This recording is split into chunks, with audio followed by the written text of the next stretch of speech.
दोस्तों, क्या होता अगर कंप्यूटर्स का इन्वेंशन ही नहीं हुआ होता तो आज हम बात करने वाले हैं ऐसे ही साइंटिस्ट के बारे में जिन्होंने अपने इन्वेंशन से दुनिया को बदल दिया है। तो बिना कुछ देरी के बढ़ते हैं हमारे वीडियो की तरफ। नंबर 1, सर निकोला टेस्ला, जो कि एक जाने माने इंजीनियर और फिजिसिस्ट थे।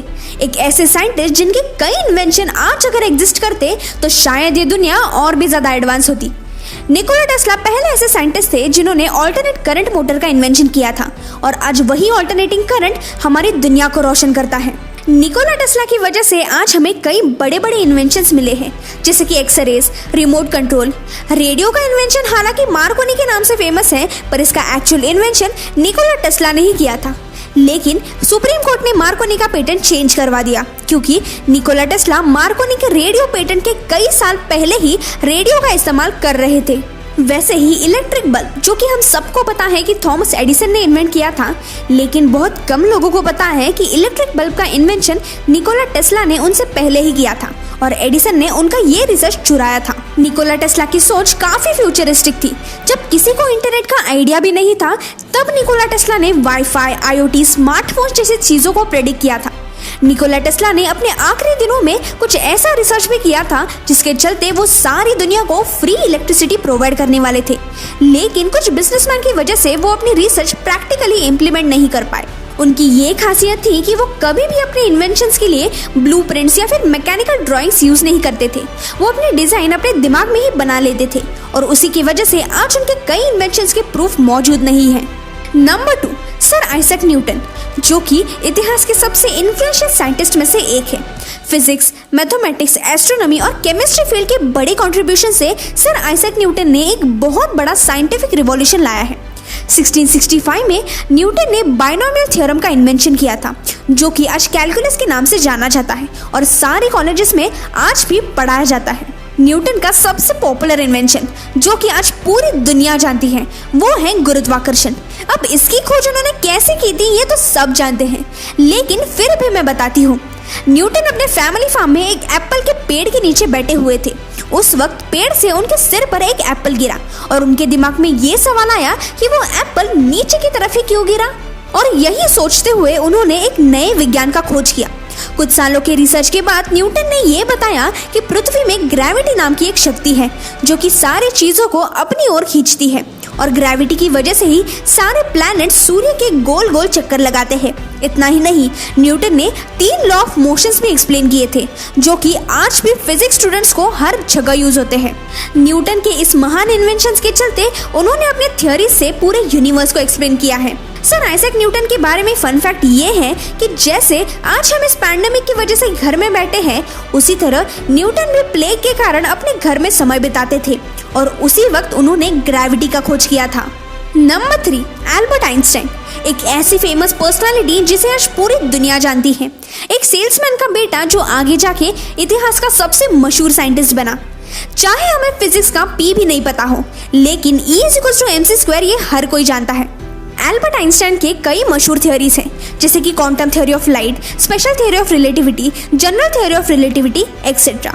आइंस्टाइन की सबसे यूनिक और चौंकाने वाली थ्योरी है वेव पार्टिकल डुअलिटी थ्योरी, जिसमें उन्होंने ये बताया है कि लाइट का एक फोटोन, पार्टिकल और वेव इन दोनों स्टेट्स में एक ही साथ एग्जिस्ट करता है।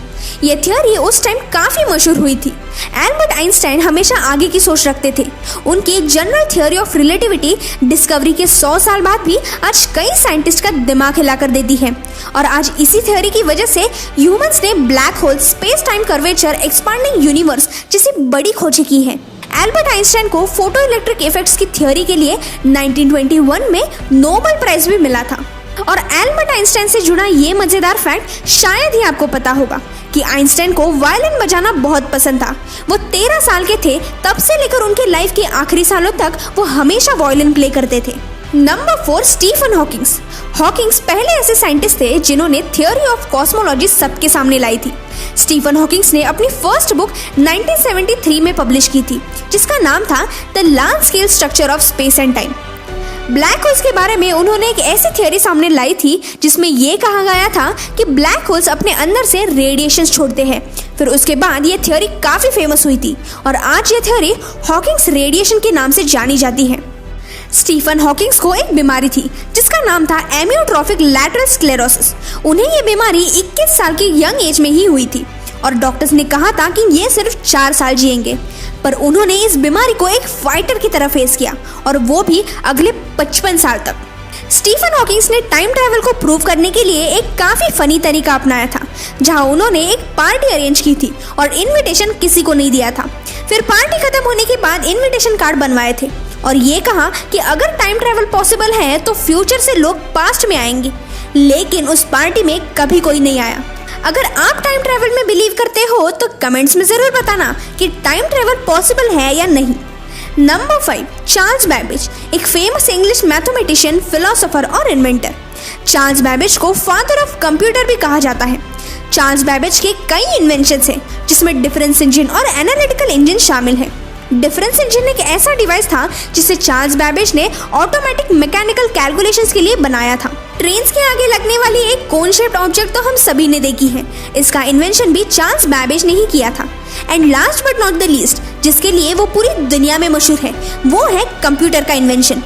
चार्ल्स बैबेज ने दुनिया का सबसे पहला कंप्यूटर बनाया था और आज के मॉडर्न डेज में कंप्यूटर्स के आइडियाज हमें बैक इन हिस्ट्री में बने एनालिटिकल इंजन में भी देखने मिलते हैं। चार्ल्स बैबेज के बारे में फन फैक्ट ये है कि चार्ल्स बैबेज एक मैथमेटिशियन होने के साथ साथ एक पैरानॉर्मल इन्वेस्टिगेशन ग्रुप के भी मेंबर थे। Number 6, Louis pasture.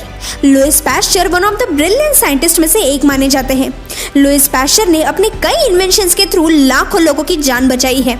उनके कामों की वजह से आज माइक्रोबायोलॉजी फील्ड को काफी बूस्ट मिला है। लुइस पैस्चर अपने पैस्चराइजेशन की स्टडी के लिए बहुत जाने जाते हैं। उससे पहले उन्होंने जर्म्स थ्योरी ऑफ डिजीजेस को भी प्रूव किया था, जिसमें उन्होंने ये बताया था कि जर्म्स की वजह से इंसान बीमार पड़ते हैं और जर्म्स को मारकर उनसे हम खुद को कैसे प्रोटेक्टेड रख सकते हैं ये भी बताया था। और जिसके तुरंत बाद उन्होंने अपनी थ्योरी पैस्चराइजेशन का इन्वेंशन किया था, जहां उन्होंने ये प्रूव किया था कि दूध को गर्म करने से उसके अंदर मौजूद जर्म्स मर जाते हैं और कंज्यूम करने के लिए भी सेफ होते हैं। लुइस पैस्चर ने जर्म्स से लड़ने के लिए कई वैक्सीन्स भी प्रोड्यूस की थी। इतना ही नहीं, उन्होंने अपना इंस्टीट्यूट भी ओपन किया था जिसका नाम था पैस्चर इंस्टीट्यूट, जहां वो अपने सारे रिसर्च कंडक्ट किया करते थे। और आज पैस्चर इंस्टीट्यूट दुनिया की लीडिंग रिसर्च सेंटर्स में से एक है। इस इंस्टीट्यूट में 100 रिसर्च यूनिट्स हैं और 500 परमानेंट साइंटिस्ट हैं जो कि दुनिया के कई डिजीज के वैक्सीन्स बनाते हैं। इतना ही नहीं, लुइस पैस्चर पहले ऐसे साइंटिस्ट थे जिन्होंने रैबीज, जो कि जानवरों के काटने से इंसानों को ये बीमारी हुआ करती थी, उस पर वैक्सीन निकाला था। नंबर 7, मैरी क्यूरी, एक ऐसी विमेन जो मॉडर्न साइंस की दुनिया की आइकॉन बन चुकी है। मैरी क्यूरी इतिहास के सबसे मशहूर महिलाओं में से एक है जिन्होंने साइंस और केमिस्ट्री के फील्ड में बहुत बड़ा योगदान दिया है। मैरी क्यूरी ने कई बड़े बड़े डिस्कवरीज किए हैं, जिसमें रेडियम और पोलोनियम जैसे रेयर मेटल शामिल हैं। रेडिएशन के फील्ड में मैरी क्यूरी ने अपनी पूरी लाइफ रिसर्च किया है और इसी के चलते आज हम कई बीमारियों का इलाज कर सकते हैं। मॉडर्न मेडिकल साइंस में मैरी क्यूरी के इन्वेंशंस काफी हेल्पफुल रहे हैं। मैरी क्यूरी ने रेडियोलॉजी के फील्ड में भी काफी रिसर्च किया था। वर्ल्ड वॉर 1 में मैरी क्यूरी ने वुंडेड सोल्जर्स को क्योर करने के लिए रेडियोलॉजिकल कार्स भी बनवाई थी, जिसकी मदद से बैटलफील्ड सर्जन्स उन सोल्जर्स को एक्यूरेटली ट्रीट कर पाते थे। मैरी क्यूरी दुनिया की पहली ऐसी महिला थी जिन्हें नोबेल प्राइज मिला था और अकेले ऐसे व्यक्ति है जिन्हें साइंस और केमिस्ट्री 2 अलग अलग फील्ड्स में नोबेल प्राइज मिला है। आपको ये वीडियो कैसा लगा ये कमेंट्स में जरूर बताना। तो मिलते हैं अगले वीडियो में, तब तक के लिए बाय बाय।